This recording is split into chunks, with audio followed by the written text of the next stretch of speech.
Hey, what is up guys, and welcome back to the channel. So in today's video I am bringing you another buyer's guide. This time it's the Ferrari F430, and for me I feel like this is definitely the forgotten Ferrari, in the sense that there's a lot of kind of more modern Ferraris that get a lot more kind of, I guess, the spotlight than this thing, and I kind of don't understand why this isn't as loved as, some of the more modern Ferraris. It's kind of in a, I guess, a weird area where some people will kind of think, well, yeah, well, styling them cars wasn't that good back then, or there's just nothing really that stand out about it. Well, in my opinion, if you've ever seen one of these in real life, they absolutely look awesome. Yes, they're not as kind of flashy as more modern Ferraris, but still, by, I guess, more, modern Ferrari motorsport standards, this thing is definitely one of the more, I guess, legendary Ferraris of, a recent period. If you kind of remember that this thing took part in a lot of motorsport, even when it was new, and even many years after in more national level GT racing, this thing carried on, and it carried on, producing a lot of good racing and some good results. And that's kind of why, for me, in my personal opinion, after seeing this car many times in, real life, actually, taking part in GT racing, even up until a few years back, that this is definitely one of the more legendary Ferraris, and it's a shame it's kind of overlooked by a lot of other of the more modern Ferraris. So when it comes to Gran Turismo 7, it is available obviously in the Ferrari dealership for 243,200 credits. So actually quite cheap with the economy we have in Gran Turismo, as of recent. Not really going to, break the bank for anyone. And I definitely recommend, looking into it and kind of picking one of these up. Obviously, it is, the bottom of the list, probably the weakest one here, but it's definitely worth, checking it out for the price it comes along at. You can also, I believe, buy them in the used car dealer. So let's talk about the lap itself. While it was a pretty okay lap, it was, by no means perfect. I've just felt like I've done a lot, I guess, more, pinpoint laps. It is kind of weird going from a lot of race cars and a lot of like Vision GT cars to a more, I guess, basic car where it's, made for the road. Yes, it's a supercar, but it still has a completely different feel to it. And it's kind of why I like Gran Turismo a lot, because each car has its own kind of quirks and things, and ways it kind of handles different corners. Like, you can go and smash a corner with a GT4 car, feel like you're still going quite slow compared to a GT3, and then you'll go in and, like a VGT car, absolutely power around the corner at maximum speed, like absolute lightning. And then you go to something more, I guess, modest in the term, in the sense of Gran Turismo, Gran Turismo 7 especially, and it's a completely different feeling. Like, you're realizing that, oh, I'm gonna have to brake for this corner. So it was kind of like learning the track again, because recently I took a lot of race cars around it, and like I said, a lot more, I guess, exotic, special cars around it. So to kind of come back to a modern but not too modern Ferrari, something a bit more kind of middle ground when it comes to, supercars and such, was definitely an awesome feeling, and kind of allowed me to, learn my lines and my braking zones again for, a completely different category of car. And I definitely do feel like as we go into some of the more supercars and, they get more and more modern, we're really going to see them times just ticking down and down and down until the point we get to some of the, I guess, more insane hypercars in the game. Like, I've already covered a lot of them, mainly the Vulcan and the FXXK, which were absolutely incredible. But even compared to the GT4 cars, they were slower. Now, it's a bit of a weird one, because I've seen footage of stuff like the FXXK in real life, and then obviously seen GT4 cars in real life. And yeah, it's just weird how Gran Turismo kind of bases its performance. Like, I get, some of these cars may be a bit more slippier if they're road cars. However, that FXXK should surely be an absolute, grip monster. However, I may re-review that one day, because I feel like, it was in the infancy of kind of doing these buyer's guides. So enough waffling on, let's, talk about the actual car itself. So like I said, I pretty much had to learn the lap again, and that is definitely a plus point in my opinion. The fact that you can jump in these different cars and they all feel different is definitely a highlight to, the car and to Gran Turismo 7. The fact that each time we go into these different kind of cars, they're all completely different and different feeling, and you have to kind of take the course completely different, kind of shines through the driving model we have in GT7. And I feel like it was definitely highlighted with this car. Now I was expecting it to be very fast, but did I expect it to be this kind of twitchy?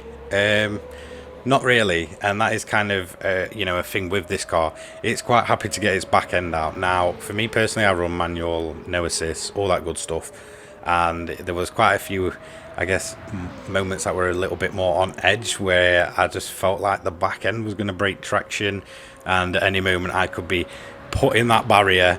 I kind of didn't expect it going into it. I felt like it would have much more downforce, but yeah, I mean, I guess it's just a quirk to the car. Some cars, when it kind of does that, you think, yeah, this car's terrible. But for me, that's more of a race car standard than it is a road car, supercar standard. So I expect these to move around a little bit more and not be as planted. However, even when it is to this kind of extreme where I'm having to put a lot of throttle control in and, kind of bring the car back around when it's starting to try and break traction, yeah, no insane complaints there. I'm expecting it, but it's kind of cool for it to be a little bit more than I expected, sort of thing, if that kind of makes sense to you guys. I like driving on the edge. I don't want a car to be just jump in and be insanely easy. I want a car that I can learn and kind of really get my money's worth, because there's a lot of cars in Gran Turismo 7 which you'll buy for insane prices and then they'll just sit in the garage. Now for me, this is a car that I don't think will do that, and I think if I took it into like the Ferrari events in the menus or career mode, whatever you want to call it, I could definitely get some usage out of it and easily use it to pay for itself.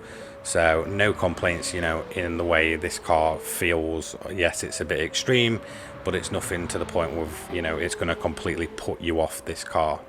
And let's be honest, it makes for some cool replay angles if you see the car breaking traction as it goes up over hills and such. I mean, it's much more awesome than just a really flat basic looking, I guess, machine.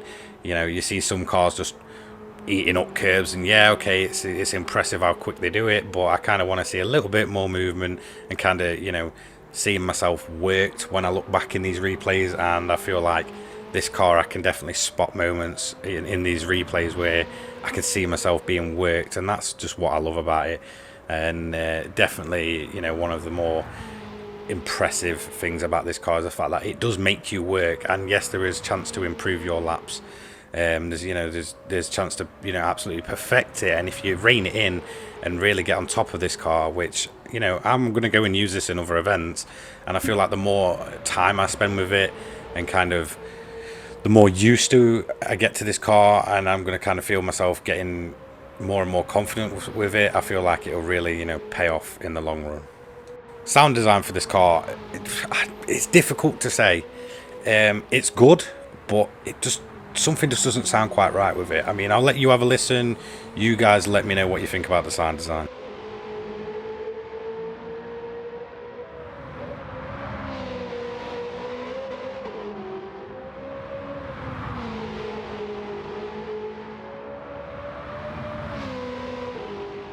Maybe it's just me, I don't know, but there's just something that sounds a little bit weird about it, and I'm not quite sure what it is.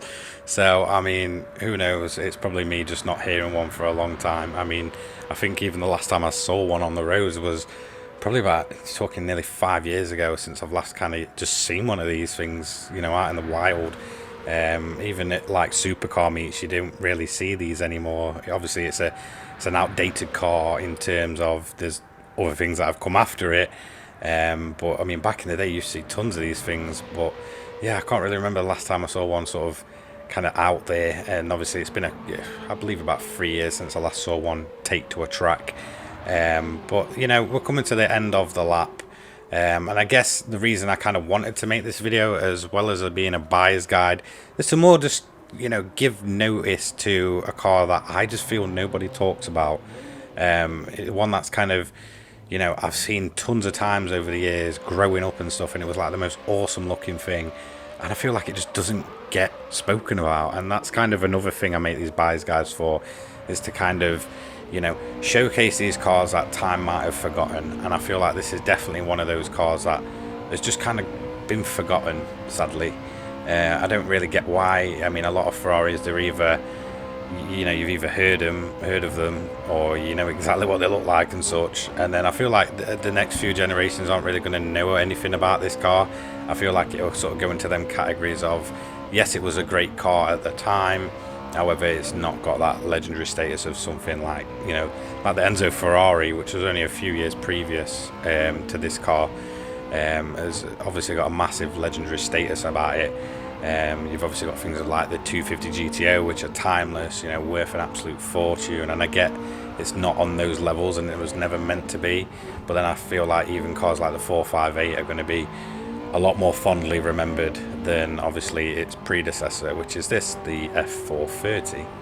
Another thing I just want to mention is a massive shout out to, Polyphony. Like, yes, you made a lot of mistakes, but the detail on these interior cams is absolutely awesome. Like, going from race cars where, there's a lot of wiring everywhere, and it's a very, sort of toned down because there's nothing in them. It's a race car, it's for, saving weight and such.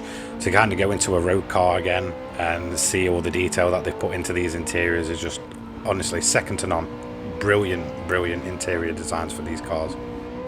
So yes, I know I've done a bit of waffling with this video, but again, like I said, for me it was more of a, I guess, personal video than it is just a buyer's guide. A lot of these cars I don't really have any sort of connection to, or I've never really took notice to them, or they don't exist, so it's kind of difficult to mention anything. And I feel like it was just a more of like a car away from gaming that is very overlooked. So these are the sector times, a 7-minute 42.134. So as you may know, our leaderboard is very full up now. We've done, I believe, over about 25, maybe 30 buyers guides, and sadly this did not make it on by a long shot, and it came last in the 600 pp category. Now, does that really take away anything to do with the car? Should that kind of lose it marks? I don't think so. See, the Amuse Honda I did, which was a very early buyer's guide I did, see, it's still one of my favorites. However, it's like the slowest in the 700 category by a long shot. So yes, this is going to finish off my buyer's guide, and like I said, just thanks for kind of giving me this platform to make, I guess, more personal videos, because I feel like this was more kind of geared towards that. It's not always necessarily about the, I guess, computerized version of the car we've got. Sometimes I just want to talk about cars in general, or cars that I guess I kind of have a bit of history with, or have seen, growing up and such, and to kind of have a platform to discuss cars with people is definitely, when I want to kind of take advantage of these more, I guess, personal buyer's guides. So yes, you may or may not like this car. For me, I personally love it for just what it was, in the day, I guess. I mean, it was coming up towards 20 years old, and it's still as awesome as ever. So don't forget to like, comment and subscribe, and I'll see you all in the next one. Cheers, guys.